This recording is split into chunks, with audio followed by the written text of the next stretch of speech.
Hello and welcome to Rebel Studio. Today we take a look at the expansion New Adventures for Chronicles of Avel. In Chronicles of Avel, you are saving Avel Castle from the Beast of the Black Moon, who will rise when the moon shard hits the earth. The Queen is summoning some of her greatest heroes to the task, and to prepare for the assault. In Chronicles of Avel, you slay monsters, gather gear, build defenses, devise traps and seal monster lairs in preparation. For when the Black Moon rises, the monsters will march on Avel Castle. Will you be able to stop them? The New Adventures expansion is a new chapter in the story of Avel. The beast was defeated, but evil stirs again and tests your defenses. New Adventures introduces one new monster to replace the beast from the base game, 3 game modes that change and add new elements to the game, and 3 distinct scenarios to be played either alone or combined into one cohesive story. This expansion contains several miniatures. A video with detailed instructions on how to assemble them can be found in the description below. You need the base game to play New Adventures. Combine components and game modes to make the most challenging scenarios. New Adventures can also be used with the previous expansion, Adventurers Toolkit. The Moon Monster replaces the Beast. You need these components to play. Shuffle the tokens into 2 piles and place them next to the board. Set the toughness level according to the number of players. For 1 or 2 players, it's 12 points. For 3 players, 15, and for 4 players, 18. The game plays similar to the base game until the astrolabe marker reaches the last space. Then the Moon Monster appears on the crater and all face-down tiles and the crater token are revealed. Place monsters as usual. 2 Moon Monster tokens, 1 from each pile, are placed open on the Moon Monster board. Their colors show which colors the Moon Monster has in that round. The large token shows the effect that triggers immediately when it is drawn. For example, this is a thunderous attack. All heroes on the same or adjacent tile as the Moon Monster receive 1 point of damage that cannot be saved. The opposite token shows the dice the monster uses for fighting, as well as an added effect. For example, here the hero can roll 1 fewer green die in a fight. Check all the effects in the rulebook or on the player aid. After the small monsters and large monsters have moved, the Moon Monster is moving. Discard the 2 tokens from the last round and draw 2 new tokens. Apply their immediate effect. You defeat the Moon Monster when its toughness is down to 0. Defeat all monsters to win the game. Oberon is the tragic elven king who is wandering the lands of Avel. As a result of a magical mishap, he cannot find his wife or brethren and they cannot see him. But Oberon is still a powerful magic being and he can help the heroes get their hands on some of the best magic items in the land. Place Oberon on the tile with the 2 lairs next to the castle. Shuffle his magical equipment tokens. One side shows the token effect. When you equip this Scepter of Dreams of Power, it gives you an orange and a yellow die. The other side shows the cost of the item. In this case, 2 gold, a weapon, a brown monster trophy and a green monster trophy. During a game with Oberon, you are keeping a defeated monster token next to your board as a trophy, instead of putting it on the discard pile. Make a draw pile of the magical items with the cost side face up. Draw the top item and place it with Oberon. If you are on the same tile as Oberon and you have the required items, you can exchange them for the magical item. This does not count as an action. After such a trade, Oberon moves away.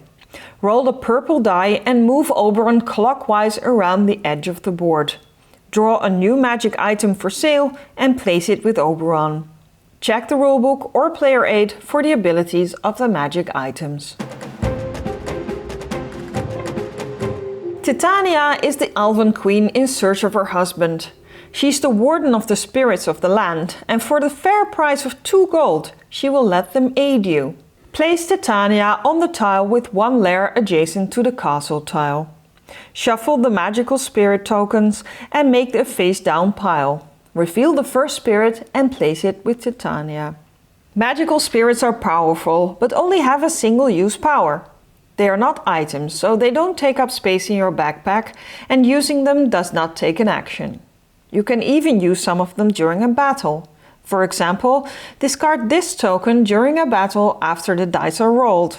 Add 2 shields and a strike to the dice roll.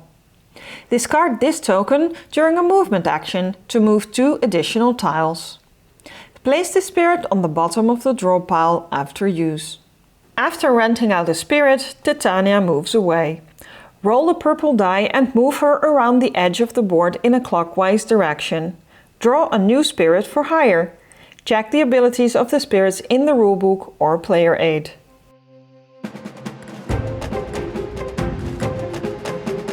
Cruel hunters are roaming the lands of Avel.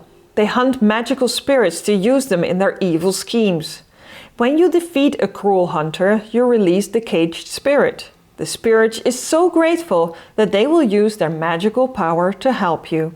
During setup, mix the 6 cruel hunter tokens with the small monsters from the base game. Shuffle them and make a face-down pile. Also shuffle the 12 magical spirit tokens and make a face-down pile. If you also play with Titania, they will both use this pile. The cage with the spirit is among the rewards on the Cruel Hunter tokens. When you defeat a Cruel Hunter, take the top spirit from the pile. A spirit does not take up space in your backpack. When you deploy the spirit, you add the effect to your action. This spirit lets you take another action. The spirit goes to the bottom of the pile after use. The Shards of Avel campaign consists of 3 scenarios that can also be played as individual games. The scenarios revolve around 3 shards from 3 evil moons. These are stored in the treasury of Castle Avel and were quite forgotten, until now. In Jump the Castle, the Amphioses Bog, Brug and Brugga are robbing the treasury of Avel Castle and try to escape with the 3 shards. When the astrolabe token reaches the last field on the moon track, Bog, Brug and Brugga jump from the castle to reach their lair. Meanwhile, the monsters are taking advantage of the chaos and attack Castle Avel, just like in the regular game. To win, the heroes must prevent Bog, Brug and Brugga to reach their lair, and they must prevent any other monster from entering the castle. Build the map according to one of the layouts in the rulebook. Place the lair on the designated spot. Set the Amphioses and their toughness dials apart. Set the toughness level according to the number of players. For 1 or 2 players it is 5, for 3 players 9, and for 4 players 12. You are ready to begin the game by reading the introduction in the almanac. Gameplay follows the same rules as the base game until the astrolabe reaches the last spot on the track. Read the rest of the story in the almanac and place the 3 Amphioses on the castle tile, each with one of the shards on their back. At the end of the player's turn, all monsters are moving 1 space closer to the castle and the Amphioses are moving 1 space closer to their lair. In the first turn, the Amphiosi split up. The brown shard goes to the left, the green shard goes to the right, and the blue shard goes through the middle. You fight the Amphioses just like normal monsters. Lower the toughness dial when you wound them, 0 point means defeat and the Amphiosi goes back in the box. When all monsters are gone, move to the scenario Precious Transport. In Precious Transport, the wizard is building moon machines, powerful devices to protect Avel from evil. You have to deliver the 3 moon shards to the workshop and construct a number of walls, moon seals and traps according to the number of players. You construct them as you would in the base game, but you place them on the wizard's workshop. Build the map according to the rulebook. Don't forget to place the moon shards and the wizard's workshop. The card starts on the castle. Put a number of components next to the board, depending on the number of heroes. You are ready to begin by reading the introduction in the almanac. You can use the card to transport the moon shards with 2 new actions. Move the card and load the card. If your hero is on a tile with the card and there's no monster present, you can move both to the next tile. Reveal the tiles you move to and place monsters as usual. When you reach your tile with a moon shard, you can load it onto the card. The card can hold all 3 shards at the same time. The shards also have a strengthening effect. During battle, the hero may re-roll a green die if the shard is the same color as the monster. The game lasts only until the end of the moon track.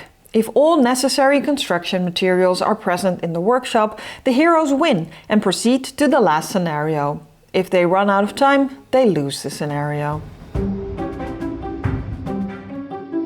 In the Moon Machine scenario, the heroes need to charge the Moon Machines and defeat all monsters, including the mighty Dug Beetles, before the castle or one of the Moon Machines is destroyed. Build the map according to the rulebook. The Moon Machines have a small arrow to show from which tile they can be reached. Line these up and place the shards with the matching colors on the machines. Place the Dug Beetles next to the board and set their toughness dials. The toughness depends on the number of players, so check the rulebook. You need to defeat monsters of the same color as the shard to charge your machine. It is indicated on the machine on which level it starts and how many monsters of that color must be defeated before you turn the dial to the next level. This is different for different numbers of players. Place defeated monsters next to the machine and discard them when you turn the dial to the next level. These levels give perks that help in the battle against the monsters. For instance, the green machine allows you to re-roll dice during battle. When the astrolabe marker reaches the last space on the track, the Dug Beetles attack. Reveal all face-down tiles. Turn the crater token over and add monsters just like in the base game. Place the 3 Dug Beetles on the tile with the crater. From now on, you cannot charge the machines anymore. Now, every time after a player's turn, the monsters are heading to the castle and the Dug Beetles will attack the machines. Each moves towards the machine of its own color, and when it reaches the space that connects to the moon machine, it deals 1 damage. Turn the dial 1 level back. This could lead to loss of powers that the heroes could use before, so be careful.